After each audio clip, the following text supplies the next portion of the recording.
Welcome to Shift, an exclusive podcast by DSN.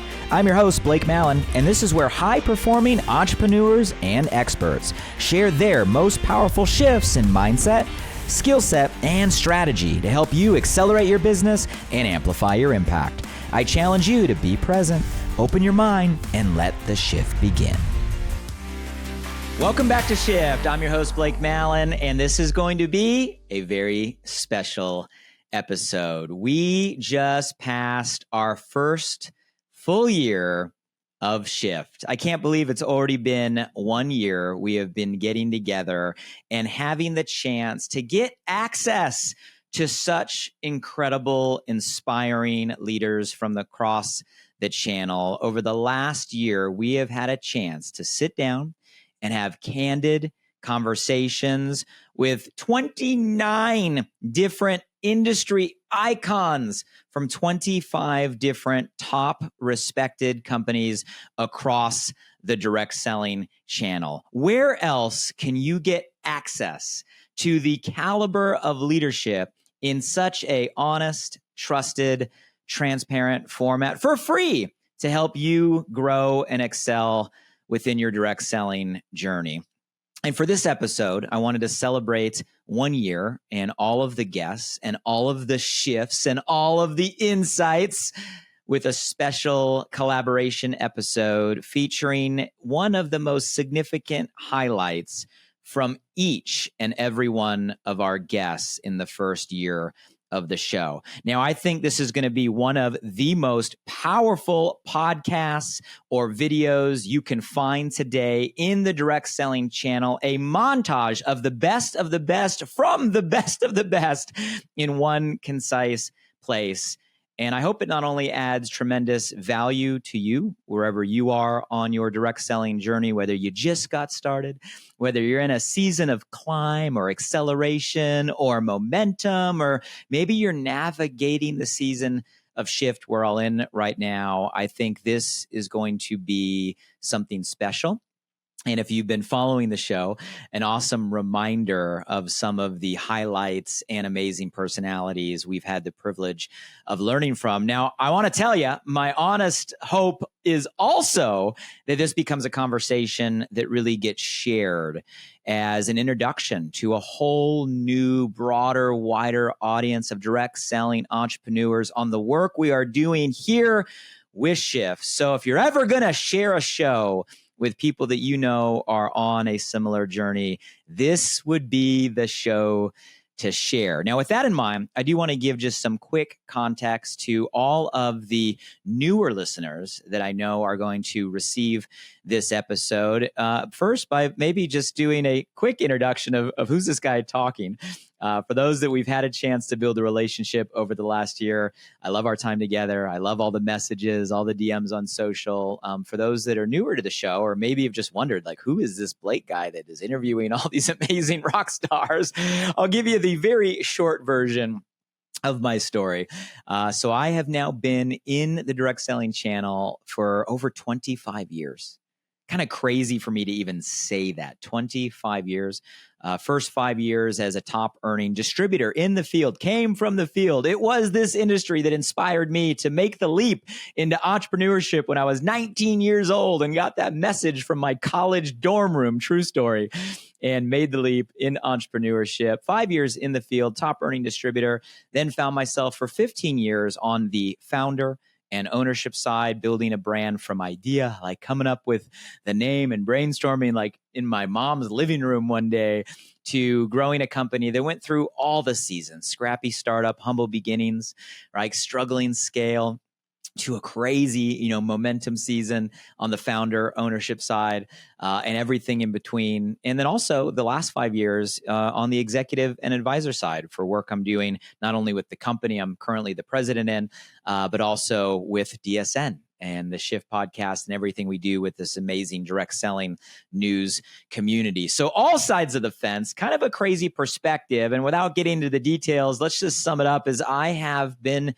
blessed to experience the extreme highs as well as the extreme lows and valleys of what being an entrepreneur is really all about. like I said, building a brand from an idea to billions of dollars in revenue and large valuations and extreme multi-year international global momentum. I know what that looks like. I know what that feels like. I know what it took in order to create that type of magic.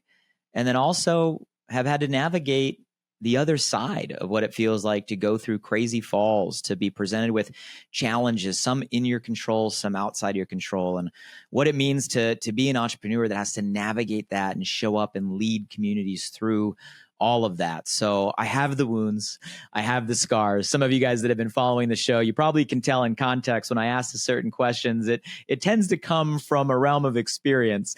And in all of that, one thing I know for sure, peaks, valleys, successes, failures, everything in between, I love what we do in this business.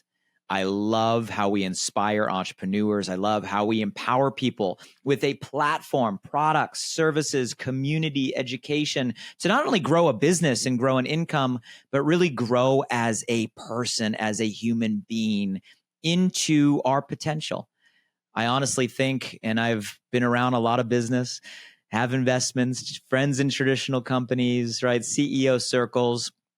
I don't think there's a better place for a person with desire and hunger to show up and wrap themselves in a vehicle and an environment to become all they are meant to be than what we do within this channel. So you can feel my passion and feel my energy, I hope, in all of these shows.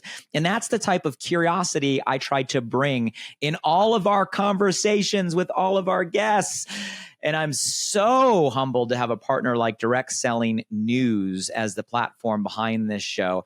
And for those that don't know, Direct Selling News, DSN for short, has really been the go-to news source for the direct selling channel for over the last 20 years. We're talking over 2 decades, primarily educating the executives, right? The company or corporate audiences with the relevant information, fact-based, right? Knowledge and journalism on what's happening in the channel across the world. Where are we going? What is working? What are we having to navigate? How can we collaborate? And I can honestly say there is no other organization anywhere in this channel that does such a fantastic job of bringing an executive community together in a trusted, safe place so we can raise the tide for what we do. And what makes this show, right? You're a part of this community so special is Shift. This podcast, you, our community, all of the guests, right, that are helping elevate the awareness.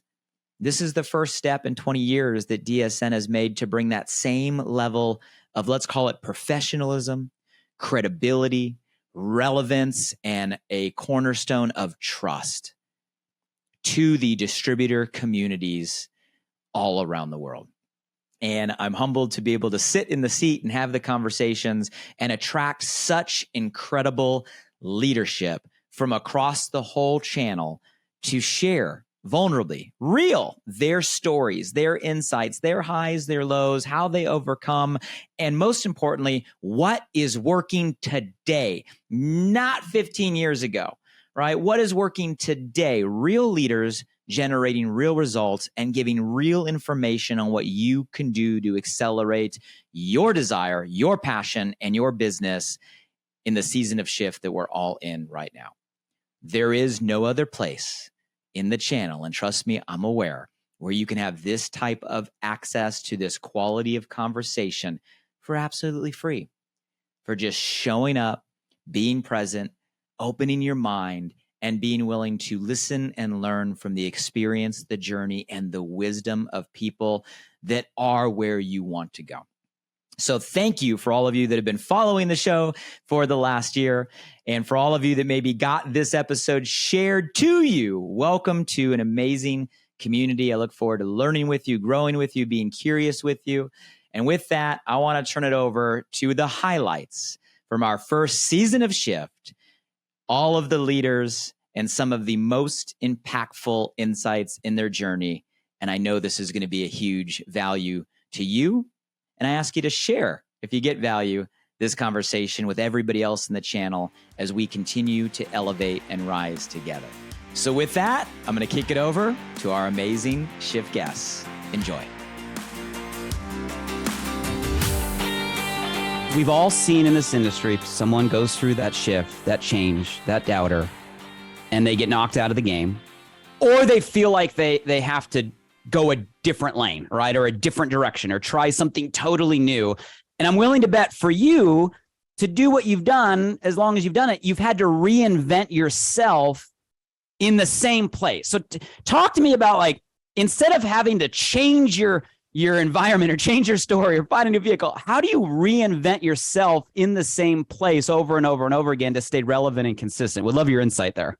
Yeah. So when you're clear on what you want, you also become clear on what you don't want. If you're not crystal clear on what you want, any distraction will cause you to think you may want something else. So I knew exactly what I wanted. And I had people around me who held me accountable for what I said I wanted. And I still do today, in all areas of my life, by the way. So I have accountability partners in my spiritual life. I have accountability partners in my fitness life. I have accountability partners with my business and personal development, and they hold me accountable.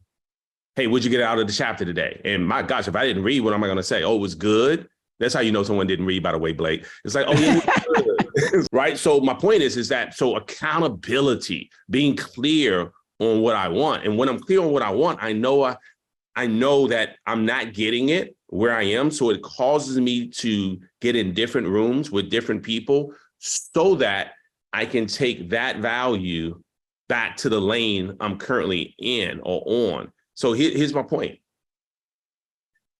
I don't have to change direction because my goal is still my goal. But sometimes I have to figure out what shift needs to happen in order to keep me on track with reaching my goals. If we continue to move forward in a direction where we're not receiving results over a period of time, we start to doubt whether those results will ever be achieved. Or if we have frequent what we define as failures on the way to our goal, then we start to doubt. So either frequency or length of time. This is what causes us to sometimes shift lanes and shift directions. And hopefully I can help out, because I've been there where I'm like, am I crazy to think this will ever work? Especially after 4 years, right? Because it was 4 years before I really had results. And people often ask, what did you do the month that it all changed? I didn't do anything different. Just 4 years caught up. 4 years of consistency, 4 years of sowing seed, 4 years of cultivating, 4 years of attending events and learning more, 4 years of sharpening my axe. So I just kept showing up when people stopped.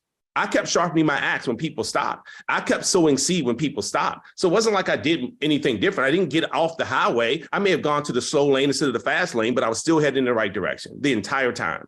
So I think that's what really helped me out, is that I have attended different events, even now, because of social media and different ways that I market today.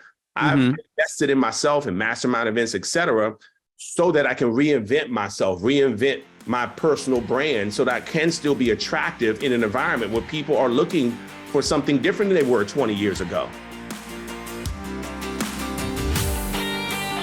One of the superpowers I think you have, and I've never told you this personally, is you have the ability to find a certain individual. And a lot of times it's women, right? Just by the nature of who you've attracted, and somehow instill in them a confidence, like a confidence and a certainty and a swagger and a bravado and a belief, whatever term. And I've seen you do this, right? Pattern recognition. I've seen you do this over and over and over and over and over again in personalities. And I see these women rise, like step into their own persona, like we're describing. And for me, watching it, it's a gift, right? It's a superpower. And I don't know if you even know that, because sometimes we're blind to our own gifts. They come so natural, we don't even realize that we're doing it. So I'm curious, like, do you realize you can do that? And even more so, my real question is, how do you do that? Can you give us any directive on, like, how do you speak that life into people? Is it a certain type of people you're looking for? Is it a certain thing that you say? Like, give us some of that magic, because I think that's something we all can learn from. Well, thank you. That was really nice of you. I look at people and I look for what about them is super special. And maybe it's not they're the smartest, or maybe it's not they're the prettiest, or maybe it's not they're the skinniest, or maybe it's not they're the fastest to hit a rank, or maybe it's not they're amazing at speaking, or whatever. But when I see something special in someone, maybe it's little stuff like they always show up on time and are willing to help. Or maybe it's they're super consistent at hitting that lower level rank and are always uplifting people in the chats. Or maybe it's they message me a lot, like almost too much, where I'm like, this person has a desire to be seen. Let me give them an assignment so they are seen, kind of a thing. And I will just start pouring into them, but I will tell them. So what a lot of people will do, I think leaders they'll see people. They'll be like, ooh, Blake Mallon has potential. They never tell you. They never say, Blake, you're smart. I see you. You keep showing up at events and I know you're stuck, but I see you. It's going to click one of these days. You're going to hear something. It might be at this event. This might be the one for you. Talk to me. Because I'm telling you, I see how hard you're working. I know when you get frustrated. I see how much you talk to the team. I see how you're interacting with people. I see how you're making friendships. I see all this stuff about you. There's something special about you. And I see that in you. And I don't say it to everybody. I genuinely say it to people that I genuinely feel like I need to say it to. So yeah, I will speak life upon people because you have no idea the last time somebody did that. You have no idea. And we're in a people business. That's what we do. Yes, we sell services. And yes, we sell products. And yes, we build teams. And yes, we lead. But it is all about the people. And it always will be. From a fear standpoint, not everybody has like the confidence, the certainty. Maybe they believe in what they're talking about, but there's something for some reason that's holding them back, a fear that's holding them back. What are the biggest fears that you see people face that we have to overcome to have success in this style of business? So I would say just, you got to read, you got to listen to personal development. You got to really spend time for you to understand that everybody starts that place. Abraham Lincoln started, Booker T. Washington. Everybody started at the same place of not feeling enough, not feeling that they were the one, not feeling that they could make a big difference, but they stayed in the conversation of personal development. Well, let's go deeper there because you've mentioned that word a couple of times. You said that was huge for you, right? It's what attracted you and kept you in the game. That's the thing you got from your dad. That's the thing you're passing on to your kids, right? That's the thing now you're saying that keeps us in the game to get over the fears we have. Let's just go deeper on personal growth and development. Like what was your protocol, your personal program, your personal routine when you were first getting started? What does that look like today? Like if I'm just getting introduced to the whole concept of growing myself, where would you point me? Look, I personally love Think and Grow Rich. It's a book that, I have 100 copies at all times for people that I, bump into or, hey, listen, you got a little glimmer in your eye. Good. Let's go study some other people that started probably more negative than you did and went on to become the success stories that we still know of today, the Henry Fords and, the JP Morgans and all the other names out there. So I think, for me, it's really showing people that leaders are readers and that you got to read. And I went through college without reading and, graduated without I didn't read a book until network marketing came into my life, until my mentor was like, hey, you go to sleep when you can't turn another page, like your car's a, mobile university. And here's a stack of things you can listen to. And this podcast is one of them. The fact that you guys as an industry have a podcast that somebody could hear all these top people share their information for free. Normally, as you and I know, remember growing up, coming in the industry, people used to charge big money to get into a room with somebody who made a bunch of money in this industry to sit at their feet and take some notes. Now they're giving it away for free. You don't even need to pay for the information. So it's just a different world. But like anything, you've got to remember it's a skill set. You're learning a skill set on how to communicate and how to connect and how to show people, not how much you know, but how much you care. One of the great things about this style of business is you can quote unquote restart whenever you want. And what I mean by that is mentally, right? And what I've found is people that continue to achieve long-term is they build the ability to constantly reinvent, constantly restart in the same place, in the same company, in the same business, but mentally go for, right, a new beginning. So whether you're brand new or 1 year in or 10 years in, right, you can mentally press the restart button and take the advice that you're getting right now. Anytime you want, it can be right now in this moment, it can be tomorrow. So Onyx, let's dive deeper there. Let's say that our listeners are like, yeah, I want to go to the next level. I want to restart myself, right? I want to go for a new run. And if your number one piece of advice is systems, what are some of the philosophies around what makes a good system? What are some of the components if someone's listening right now and they want to start becoming system dependent more than person dependent? What advice would you give? First of all, I don't like to encourage people to spend time in activities that are not money making.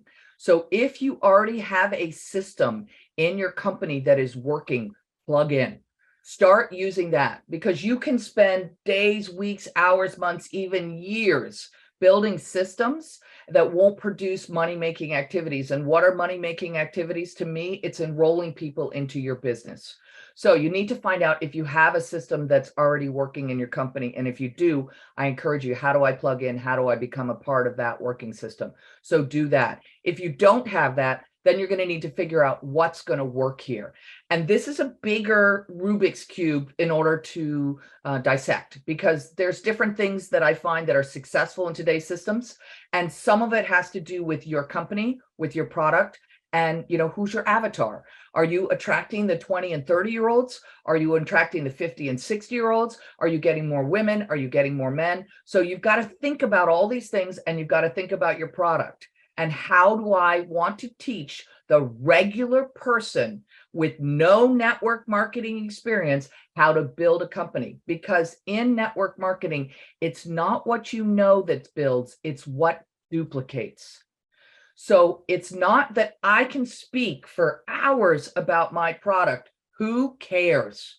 Because when I meet somebody brand new and I speak for hours about my product, they look at me and they say, oh my gosh, I could never do that business. So I just stole their dream.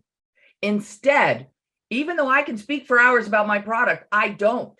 I lean on the system, because the system is duplicatable. And what I do is I text a link and I say, oh, you're interested in my product? Let me text you a link. And I text a link. Now that person goes home, reads the link, and says to myself, oh, I could do this business. I can text a link. So now I've served them in a way that's appropriate, instead of me telling them everything there is to know. So this is a huge shift. And if you come from traditional business, it can be tough, because in traditional business, we're taught it's about what you know. In network marketing, it's about what duplicates.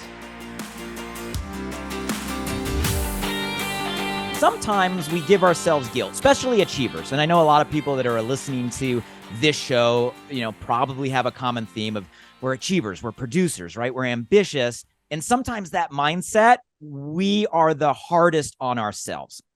And we give ourselves guilt, right? For putting our own needs, our own ambitions at the top of a pile when there's always so many others that we can't help. What's your personal belief system on what it takes to maybe get out of guilt, to get out of the feeling of, oh, that's selfish, to say, you know what, your dreams, your goals, your ambitions, your desire, your calling is a priority. You should take that first step right now. What dialogue goes on in your own mind to help you make that first step? I would say that the world needs what you've got. The world needs it. I believe the Lord put those talents inside of you for a reason. You were created for a reason, for a purpose. There's a reason you were born right here, right now, for such a time as this. And if you're struggling with guilt, I would say, no, don't have guilt because you want to go after the things that are on your heart. You need to have guilt because there's people that need what you have. There are people only you can reach. Mm-hmm. There are people only I can reach, people only Blake can reach. And we each kind of have our own little world. And it's our responsibility to leave a footprint, to make an impact on our world. I want to live my life knowing I changed my world. I was faithful with what the Lord put in my hands, and I used those gifts, and I lived out my purpose. And so I would tell you, if you're going to have guilt about anything, you need to have guilt saying, I can't live a life not using my gifts, not using my talents, not using those things that were placed inside of me.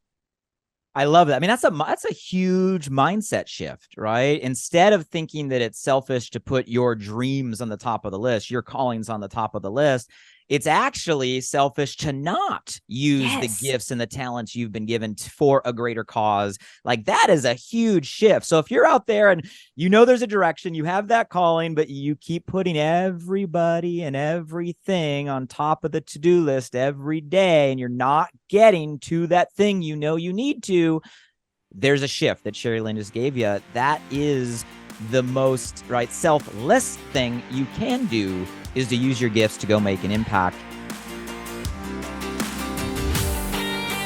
I know that you often talk about, 13 iron laws of performance, right? And I know this is something you train and something you teach. You authored a book on the topic, and I know we don't have time to go through kind of all 13, but I'm curious, like, for the brand new person that maybe is just getting started in this channel, they found something that they're passionate about, right? Maybe it's their first leap into entrepreneurship. Maybe they're a little scared, or going through all the things we all go through and we're just beginning.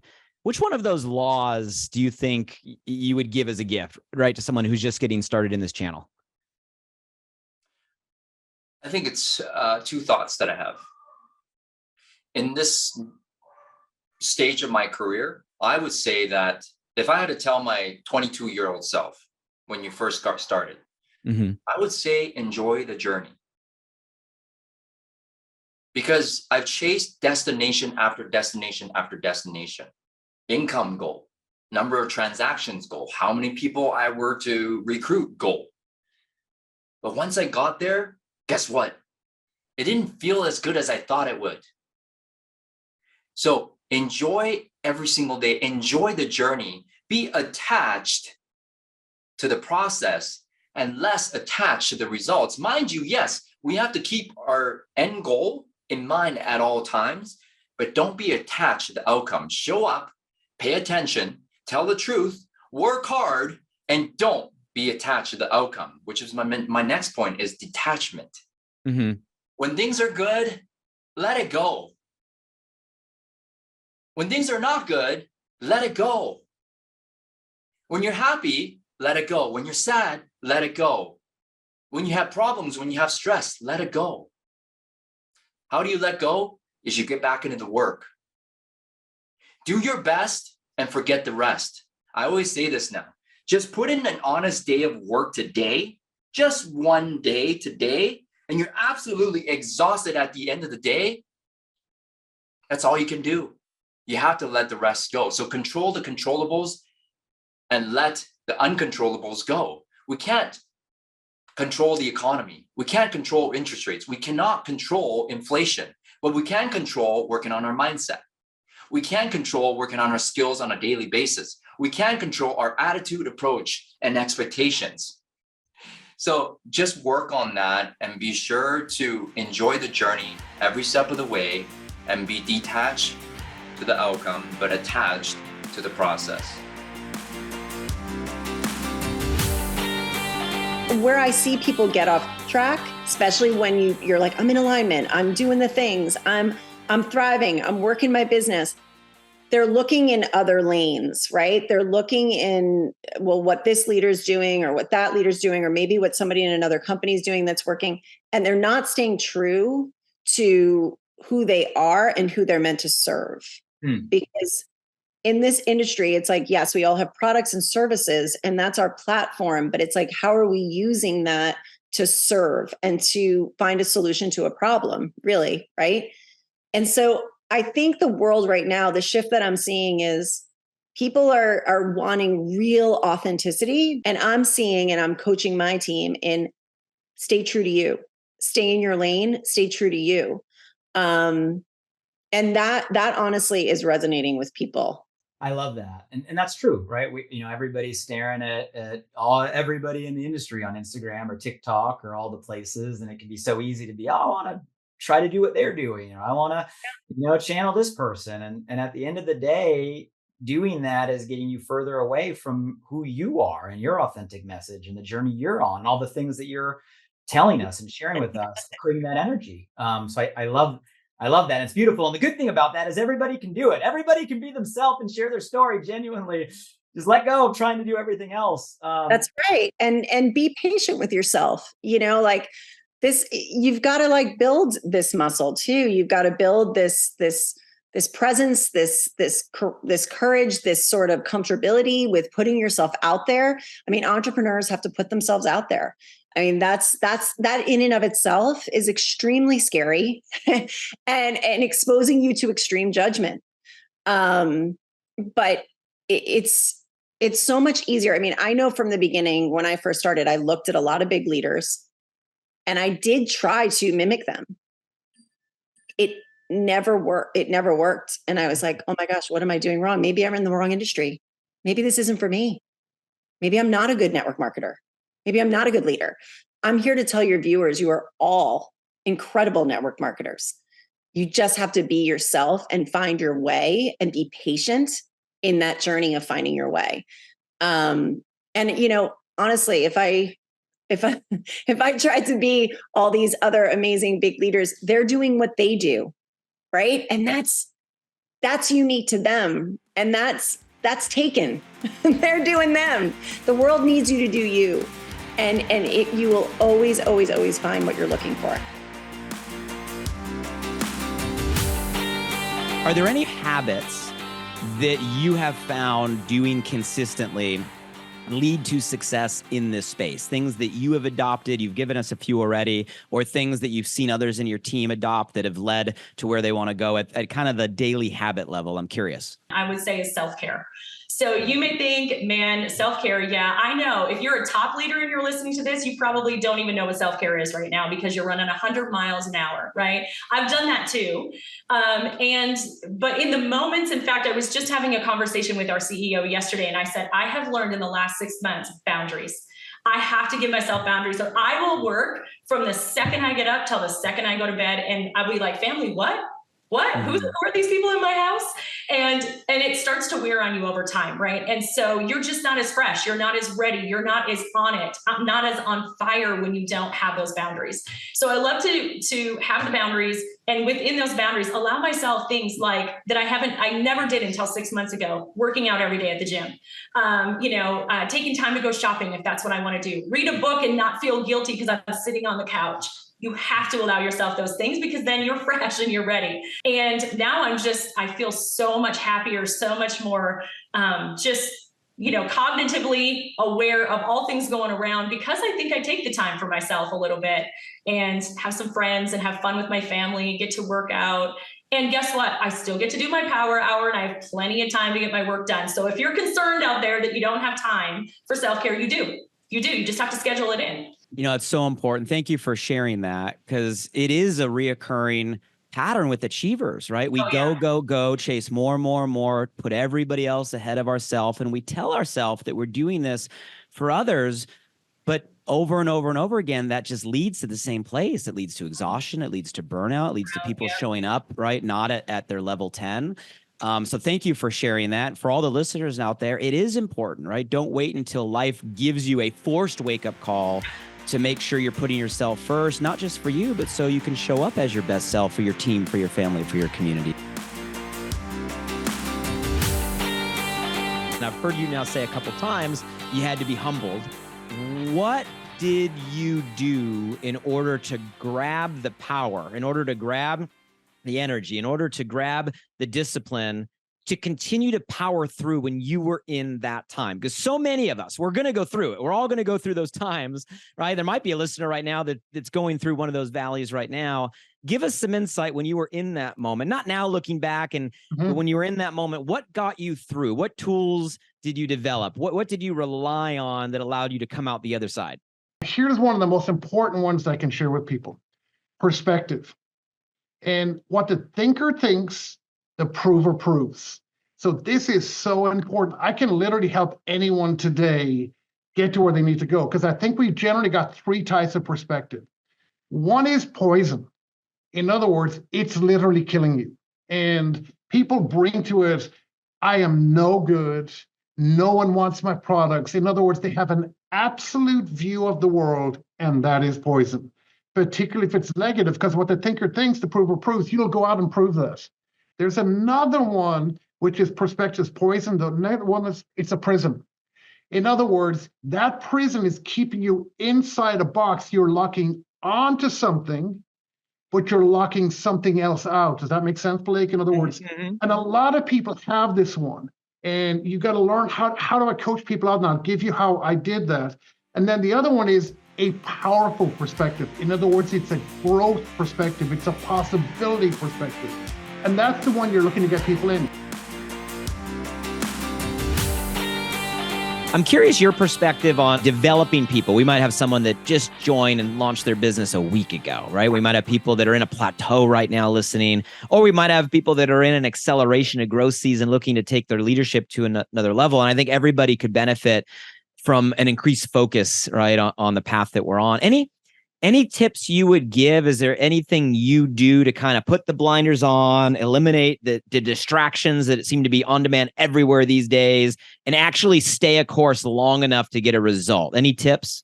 You know, I think the most powerful thing that we fight is our own head. And if, just like you said, all those self-limiting beliefs, if we could somehow get people to identify them and let them go and just start fresh, the amazing things that people can do. And I've seen people do, you know, and maybe it's self-imposed. Maybe someone said that to them before, you know, I don't know where those come from, all the things, but what a powerful world we would be if we could all set those down. Because that's what weighs people down from reaching their full greatness, I believe. It's not generally anything anybody else is saying. It's what they're saying to themselves.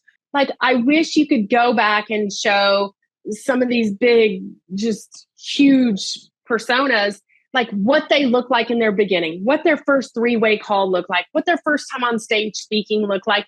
And then I think people wouldn't judge themselves so harshly and be like, yeah, there's so much room. I mean, they would laugh at all of our firsts of everything, but you don't get to see that. You get to see Z or, you know, further down the trail. So what I just try to do in that brand new person is build them up. Like I said, try to get them some wins, get their confidence up, and point out why you are a leader. Because I don't know many people, or I don't see it as a leader. People come in and be like, I'm going to be a rock star at this. I don't see that. I see people come in scared. See people come in with the work ethic, but not the know-how. And we're just in the business of, we have to empower them. We have to show them and help really build that up, because you know, they all have those self-limiting beliefs. And, you know, I like to know what those are. What do you think of yourself? I'm big on inventories. Like, tell me what you're good at. Tell me what you struggle at. Tell me, you know, because what you're good at, we don't need to work on that very much. What we need to work on is this list of what you don't think you can do.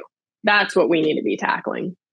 I'm smiling as you just gave me like a mental image of every successful achiever, entrepreneur, business person across the world. And imagine if all of our social media was just our first couple days, weeks, or months. That would be amazing. I would subscribe to all of those channels.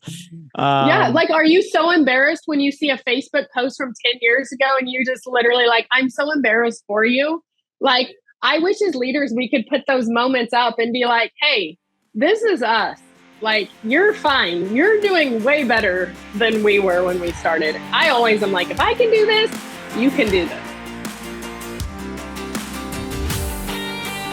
Where does that connection, those relationships start? How do they get fostered? How do you create a deeper connection? Like, what are the things you and your team are doing in order to kind of make that a priority today? Yeah, I think a lot of it comes to onboarding, like setting expectations and onboarding before you even enroll somebody. Like, I've prided myself on the fact that we're not just enrolling someone for a number. We're not just saying, hey, we need to up our numbers by 10%. Let's just take anybody with a heartbeat. I really pride myself on, is this a good fit? Is this something you even want to do? And those conversations we're trying our best to have before we even enroll. So there's no surprises. So that when they come on, they're like, okay, I know exactly what I need to do. I've been told it's been outlaid for me and I know exactly what that looks like. And it helps build those relationships from the beginning because it's more about them, not about you. It's like, what do you want? How can we help you and support you in that role? And this is what it looks like. And so there's not really funny business, I feel like there's been enough people out there that have said they've been bait and switched or this isn't what they thought they were getting into. And it's given the industry a bad name in some cases. And so I really have loved doing that and just mentoring the team to do the same, just what do you want out of this business? And here's how you get there. I think that's an important point. I had the privilege of working alongside John C. Maxwell. You probably know the name, big author for a number of years. And he taught me so many lessons, but one that you just reminded me of is expectations up front. He would always say expectations up front. And I love that you're having just open, honest conversation even prior to enrollment. That's novel. So that way it isn't that bait and switch. What about after they've enrolled? So you had those onboarding conversations, you kind of know what they want. What's the next step of deepening that relationship look like within your team? We love to figure out what got them here, right? Why are they excited? Because again, that's going to help them see that when they have those failures, like I did in the beginning, what's going to get you through that? Because they will. It's just a matter of time when their best friend says, no way, you're crazy, whatever it is, right? They're going to have a moment. And so what's going to keep them, it's that vision. It's casting that vision. What's possible? What can this business do for you? And reminding of them of that when things get hard. So in most cases, we really understand what it is that's driving them from the beginning so that we can really foster that throughout the time and celebrate every time they hit a little baby milestone, celebrate together. And again, and again, and again, every time they hit a new one. So I think that's what's encouraged the continuation of that is just celebrating I always say my favorite thing to celebrate, to be honest, is the very first sale. I don't think there's anything better than that first sale, because it's like you did what it took. You probably went through some hard to get there. And now it's just, you could do it. There's evidence backing that you know how to do this. So let's just keep going. Let's keep going. We have this really tight weave of support and culture and community. And the less focused we become on service, the weaker that becomes, and the weaker that becomes over time. And then people are so focused on brand and not building other people. And we develop these cracks, and then people come in and they're not being poured into. Their thinking isn't shifting because nobody's having those conversations because they're not focused on building the human side of that person. And that's when we lose people. That's when they fall through the cracks. And so here we are, fast forward to today, and we're boggled, why do people lack the mindset? Why are people lacking the grit and the resilience? What happened?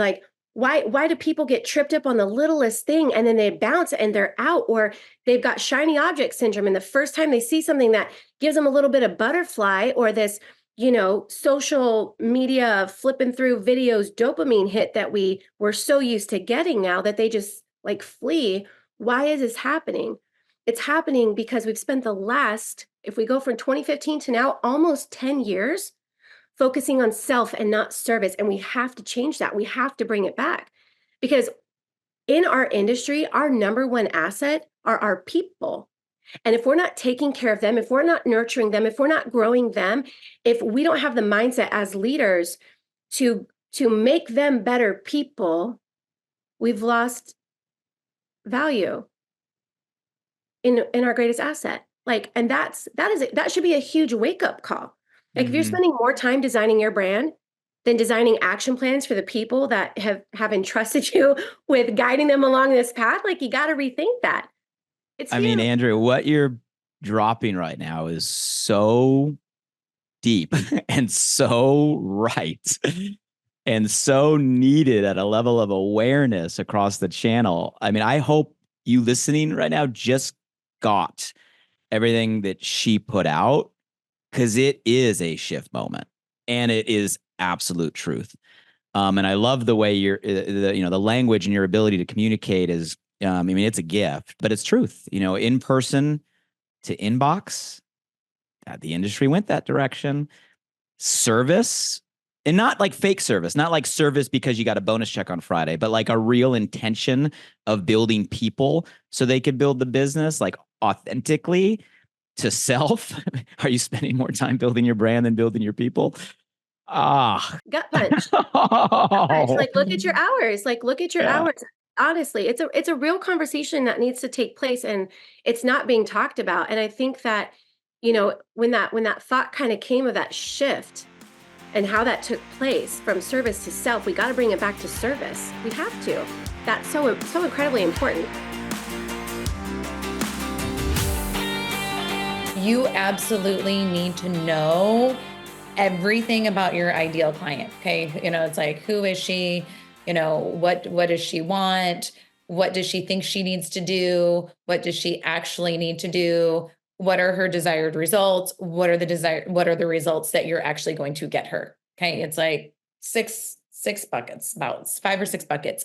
If you take the time to go through your ideal client, and in nearly every single post, you're talking to your ideal client, she's going to come to you, or he's going to come to you, whoever it is, he, she, whatever, it's like, why, whoever you're selling this cup to, like, who is that? Like, why do they need the cup? What's the cup going to do for them? All the things. You need to know that. And if you don't know that about your client, then, or your potential buyer, you're missing the mark. I mean, beautifully put. And when you were explaining that, you kind of put the visual in my head of, if you're just blasting content out in any direction for anyone, it's kind of like you're being a floodlight.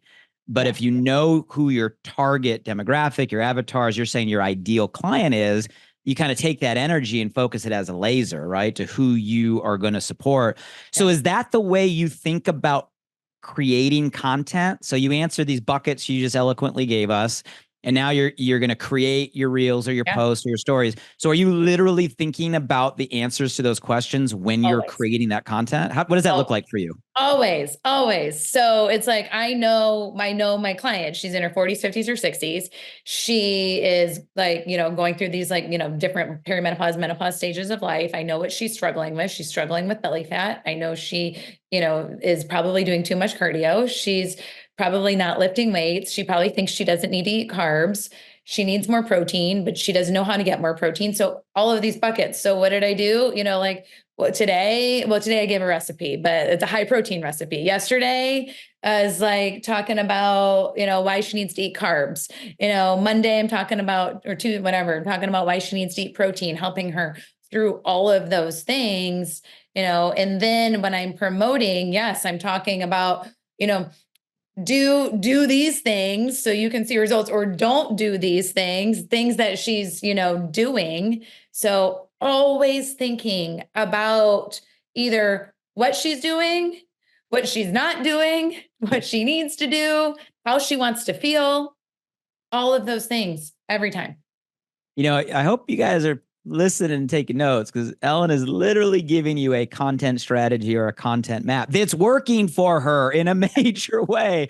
It's not about posting your recipe book. It's not about posting your meal. Get the framework that she's delivering, right? Identifying those buckets for yourself, and then creating content to answer what those are for your business and your passion.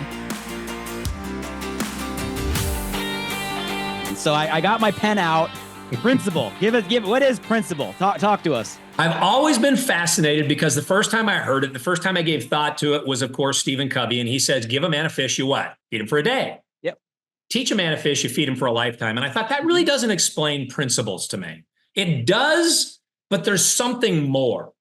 So I had a chance to meet with a 92-year-old linguist who knew every Indo-European language. He was in his dying years. He was in his old folks' home, Arthur Watkins, Orem, Utah, retired professor. And I had a chance to ask him whatever I wanted to.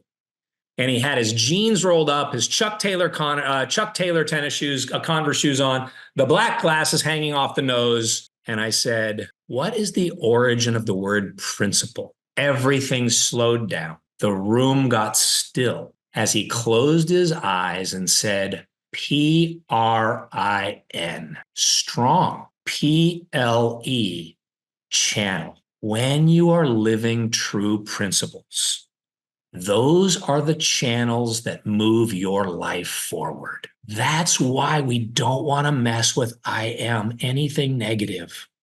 We want to live in the truest of principles, that I means exist, am means with God, What you write down follows you. What you say follows you. What you feel follows you. That is the origin of the word principle.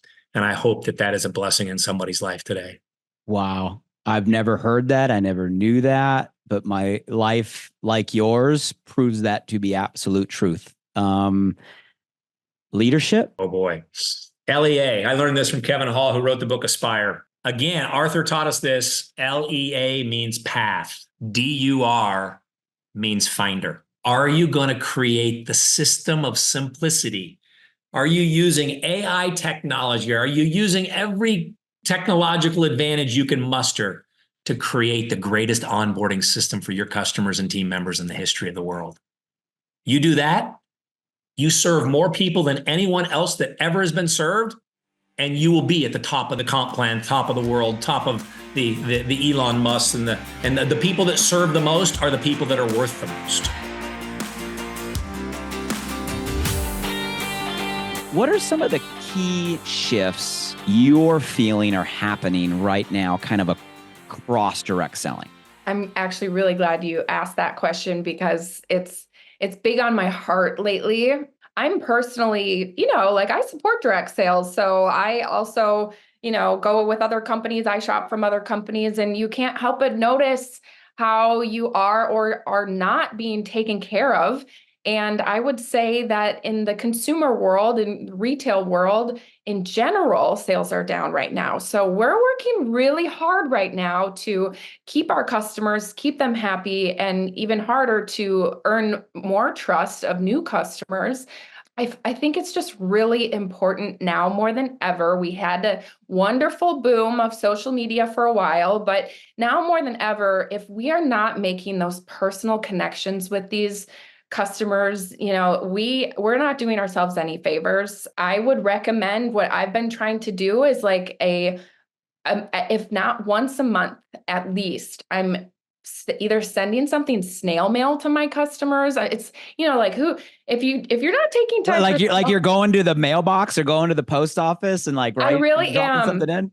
Yeah, and I have hundreds of customers, but it's worth it because the response is like, wow, she took time to put something in the mailbox for me. Who does that these days, So not only that, but just also personally connecting with them. There's a lot of apps and tools out there to help you be successful with your business, like automated text messages and such. But you know what? When I get those, if that's not followed up with a personal note or a personal direct message, it was just my birthday, for example, and I got a few birthday messages from these companies. And, there was one person in another company that personally reached out to me and said, happy birthday. And what did I do? I shopped with them that day because it wasn't an automated message and it was really personal. And I thought, wow, that was really nice, and I kind of got sidetracked. And so anyway, that personal touch and really showing up in person as much as you can, sending audio messages, sending, video messages, whatever you can do to create that personal connection is so important because you have to remind them you're not just selling a product, you're connecting as people. You have to remind them that they're supporting a business. They're not just buying these things, right? I truly believe leaders play the long game. Listen, in every business, especially in our business, there's going to be ups and downs, challenges and achievements. We're going to face personal rejection. We're going to hear uncounted no's, right? And it's having this idea, one of my good mentors, Christy Gibbs, would always say, ride the wave, right? Like no matter what comes your way, ride the wave. The business can be cyclical, just like our economy. Things are going to change. We're going to have to pivot. I mean, there's so much learning that comes with that. But again, I've always had this idea, it's like lead with legacy in mind. Leaders play the long game. What does that mean to you today? What is long term? What is long game? When you say that, where is your mind going? I look at everything in my life, every relationship, everything. It's like long-term investment. When the newness wears out, right? How do I change? How do I shift? And I've been saying so many times that I do coaching, I'm like, listen, you don't need a new opportunity. You need a new commitment to the opportunity that you have. And Say that again. Yes. You don't need a new opportunity. You need a new commitment to the opportunity you've been given. That to me, I'm sitting here going, it doesn't matter. Like the products that pay plans, listen, every company thinks that they're going to ride this wave, right? And that everything is growth and good vibes and happy times from here. But the reality is we've been doing this long enough. I have, my mentors have to know that that's not always the case. Again, ups and downs, right?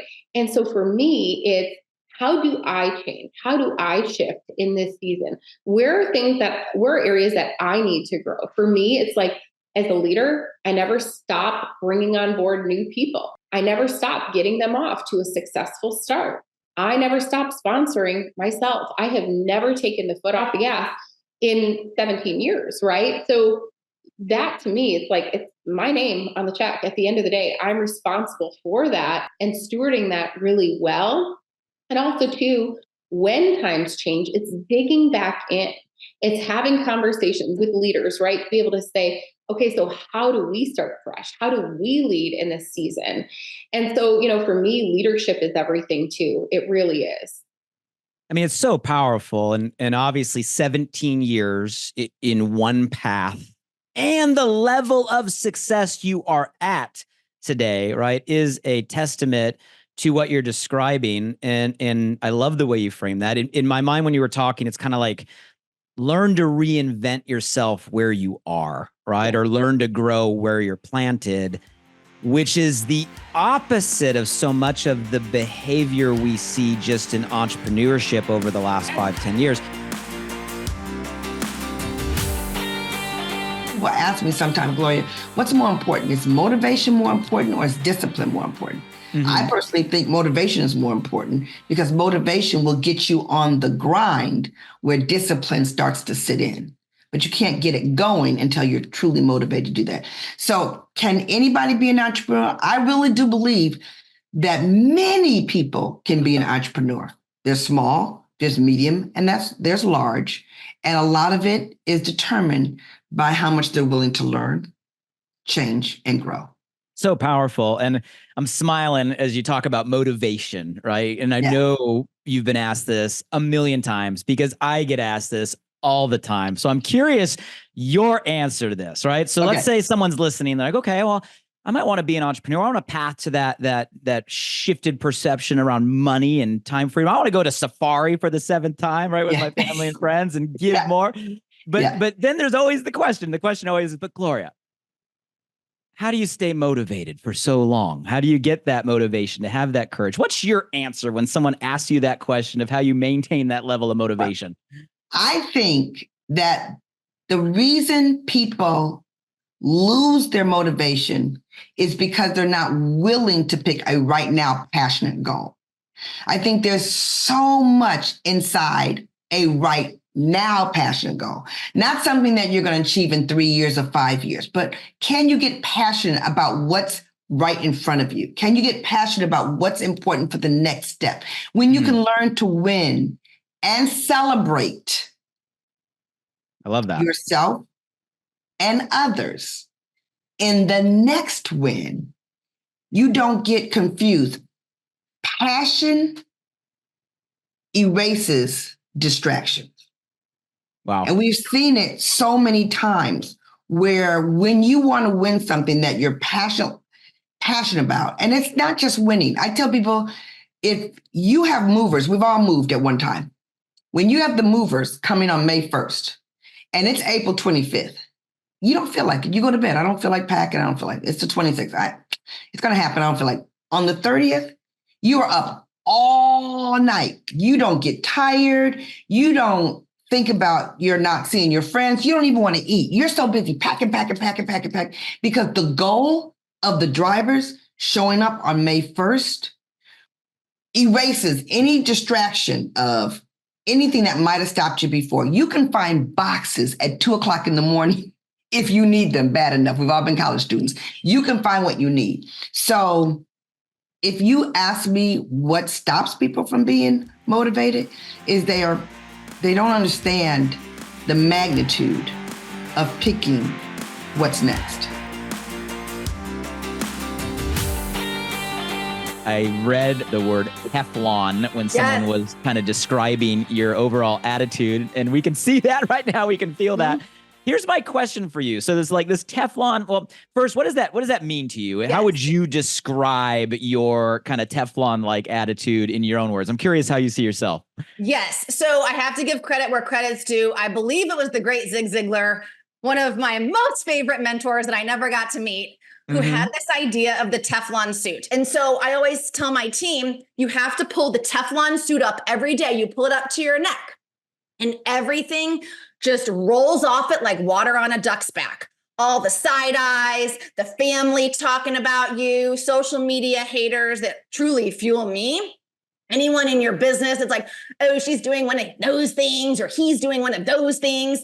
It all just falls away and you don't absorb it. And I'm telling you guys, if you practice this every single day, physically act like you're pulling up something. Or maybe for you, it's like putting on a sunscreen. When you're putting on your sunscreen in the morning, just know whatever they say is not going to get inside you. The reality is it's probably one of the hardest things we all face as entrepreneurs and as people is really not being affected, right, by the opinions of others. So maybe go deeper for someone that doesn't have that natural Teflon suit, for someone that the words hurt, right?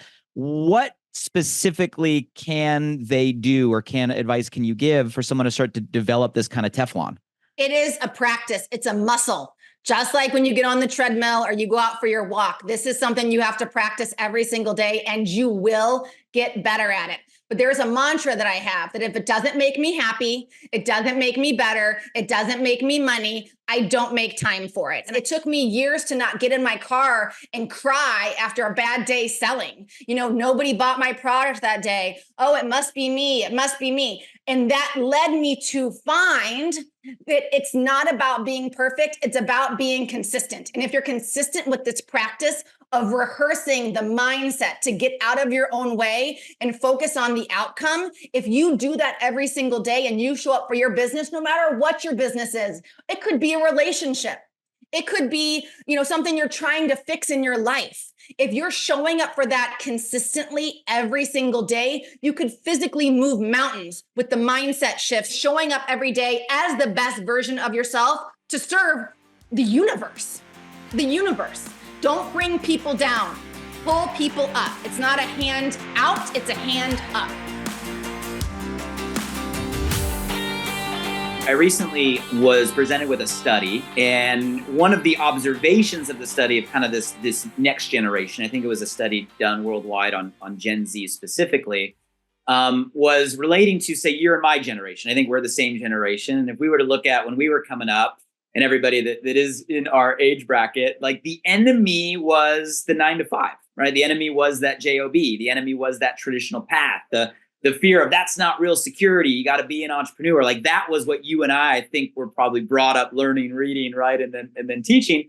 Where today, the enemy is not the 9-to-5. Today, it's like the enemy is the single income stream, right? It's the one source of income. It's the all your eggs in one basket. And you mentioned this multiple income stream shift, right? That you're seeing and you're feeling. I'm just reinforcing that I think the studies and the data are saying that. And I guess, would you say that's an advantage to where we're at right now and what we do in this kind of shift, that people are not only open, but actively seeking additional income streams? And how are you maximizing that advantage?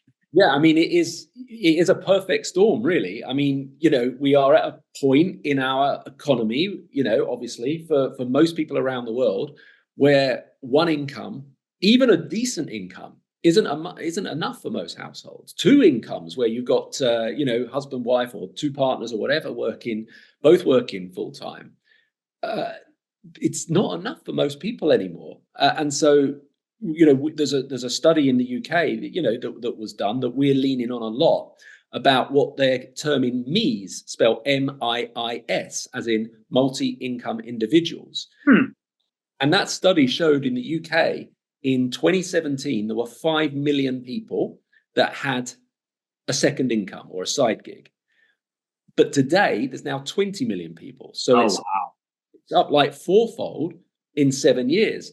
But also, of the people that that were part of the study, there's going to be another 5 million in the next 2 years. So we're very much shifting in that direction. I think that this whole concept of a second income has become more and more familiar with people now. It's absolutely the norm, for us to have teachers and head teachers, police officers and superintendents and politicians and solicitors and accountants and doctors joining our organization. That is entirely plausible now, that they're sensible enough to see that a second income stream is absolutely what's right for them.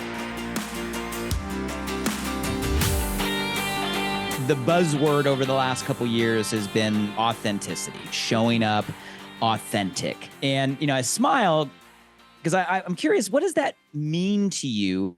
And do you think these are like connected? Do you think going through the stuff, doing the work, these experiences, is that help you show up authentically? And what advice do you have when you're coaching your team kind of on this topic? Absolutely, because that really helps shape us who we are, through our experiences and things like that.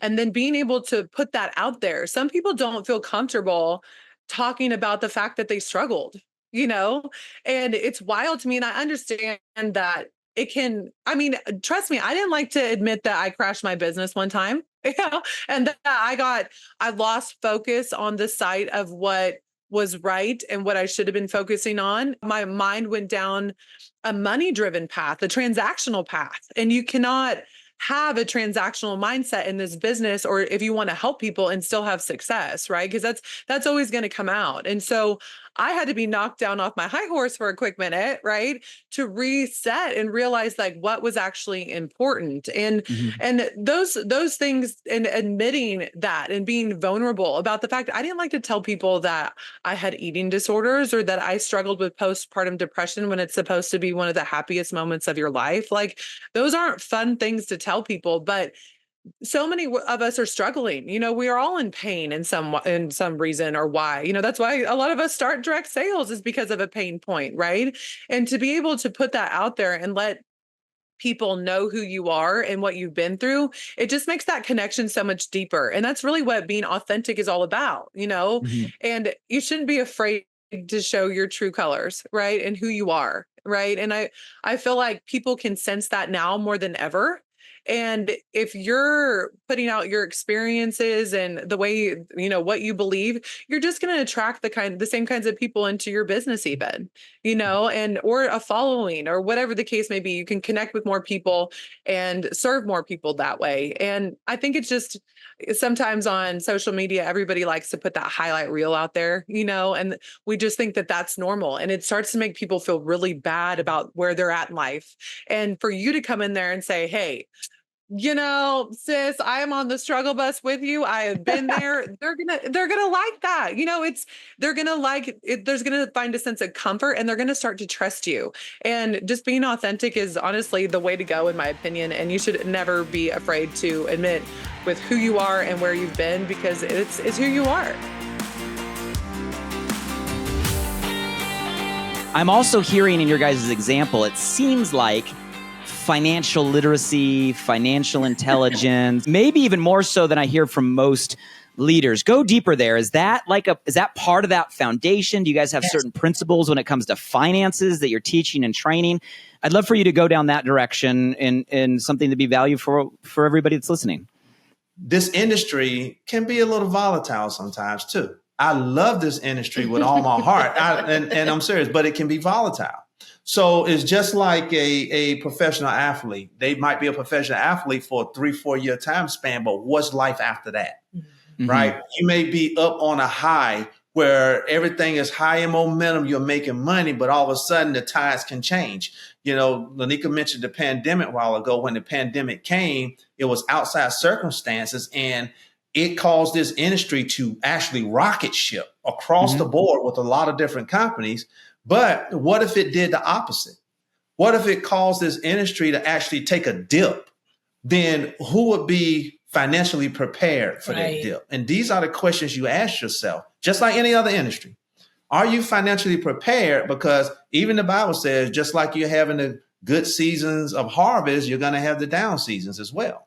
So you're always in a state of preparation to make sure that you're ready for when a down season may come. So even when it comes down to living a debt-free lifestyle for Lanika and I, we're living that lifestyle so we can really be building that legacy and that inheritance for those 6 kids and right now the 2 granddaughters, right? But we're always in a state of thinking about that. And that's even our vision, you know, when we're even talking about big vision, is being able to leave that inheritance for them, right? Or leave that inheritance for our great grandkids and make sure that from a place starting out, they didn't start out like we did, but they're starting out higher than we did.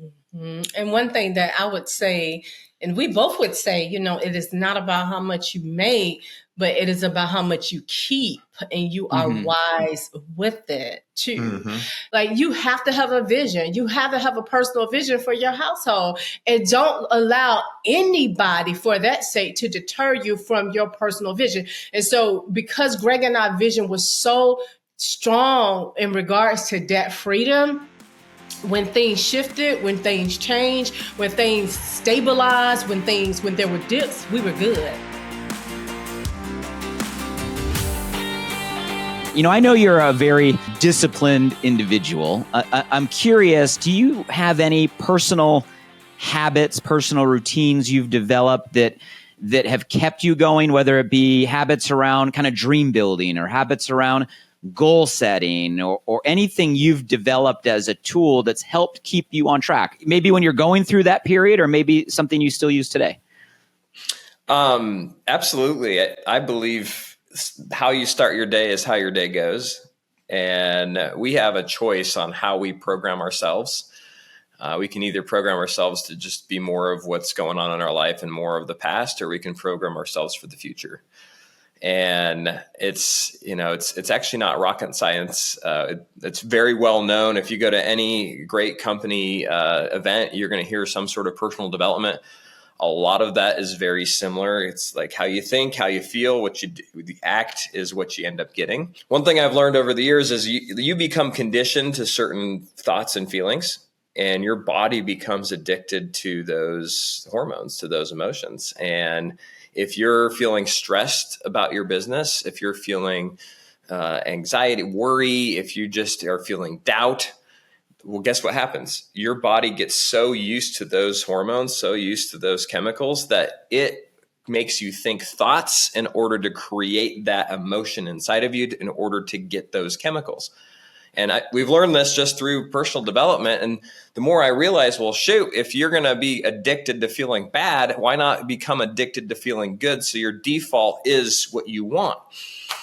So I believe that I'm a pretty positive person, and I have a massive smile on my face and I have amazing energy, but it's not because it's there by accident. It's there by me deciding that's what I want. And so every single morning I'm feeling the emotions of unlimitedness, of abundance, of confidence, of certainty, of love, of joy, of wholeness, and of gratitude. And those emotions, like, I spend time in so that they become my default. And then if my body's saying, hey, I need that feeling of love, well, you think thoughts of love. I need that feeling of abundance, you think thoughts of abundance. And guess what? That causes the actions to just go. And next thing you know, those things start to show up in your life.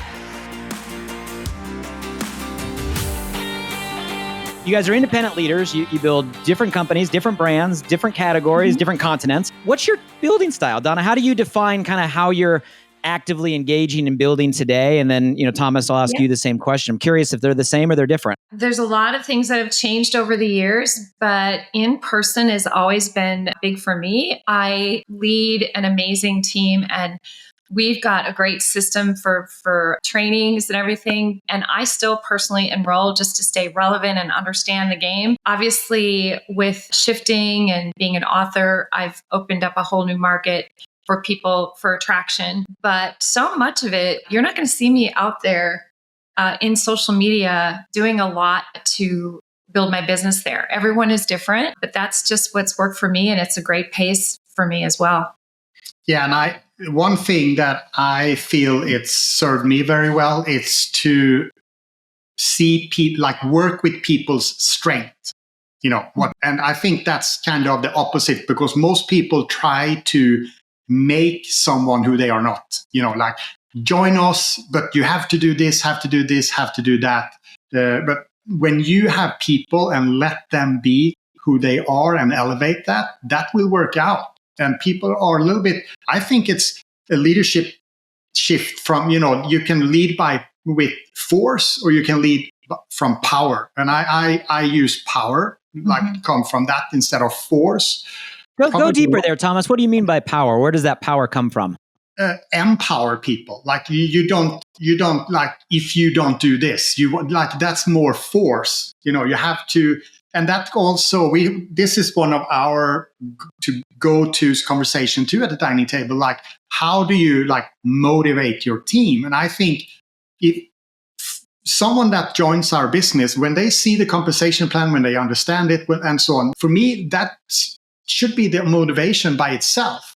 I shouldn't have to dingle a Louis Vuitton bag or, an extra thing for you to go out and get the customer or something, So there's so many people out there. So we don't have to kind of choke people to do things like, how do we find their fire? Like how do we help them see their goals, dreams, and desires? And I think when that happens, boom, you have a shift.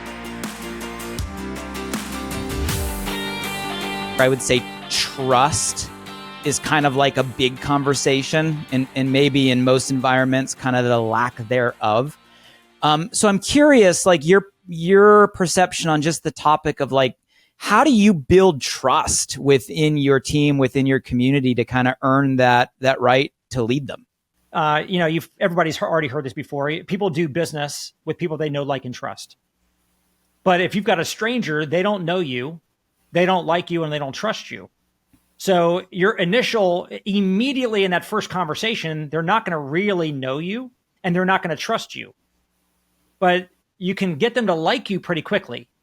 If you are acting interested in them, ask them questions about them, act like you care about them, pretty quickly they'll like you, which will buy you the time that you can build rapport and get them to know and trust you. There are two different ways that I recruit people. I used to call it the GAP method, which was grab a pen. I would call them up. I would say, hey, Blake, hey, it's Brian Carruthers. We never met, but you were interested in our company's work from home program. I wanted to get back to you as soon as I could.